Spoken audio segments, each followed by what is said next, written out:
আজ থেকে 40-50 বছর পর যখন নাতি নাতনিরা এসে আমাকে বলবে, দাদু নেইমার কে, আমি তখন তাদেরকে বলবো, নেইমার জানি না তো।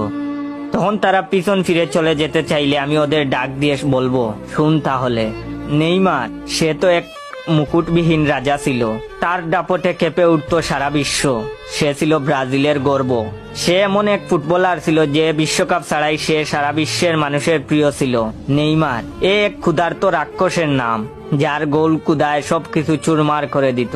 নেইমার এমন একটি নাম যা শুনে পিএসজি, বার্সেলোনা, সান্তোস গর্ব করে বলেছিল, আমাদের কপাল ভালো যে আমরা এমন খেলোয়াড়কে আমাদের করে নিতে পেরেছিলাম।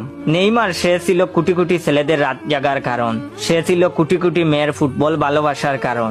নেইমার সে তো ব্রাজিলের সাও পাওলো শহরের গর্বের নাম, মায়ের গর্ভে আসা থেকে শুরু করে জীবনের শেষ সময় পর্যন্ত ইনজুরি নিয়ে লড়াই করা যোদ্ধার নাম। নেইমার সে যে কতটা ভালো বন্ধু তা বিশ্ব চ্যাম্পিয়ন মেসি ভালো বলতে পারবে। নেইমার মেসি, রোনালদোর মতো তারকার বীরে দূর থেকে জ্বলতে থাকা নক্ষত্র, কোটি কোটি ভক্তের কান্নার কারণ ওই নেইমার। সে ছিল ফুটবল ইতিহাসের এমন অভিনেতা যে কিনা দোষ না করেও দোষী হয়েছে।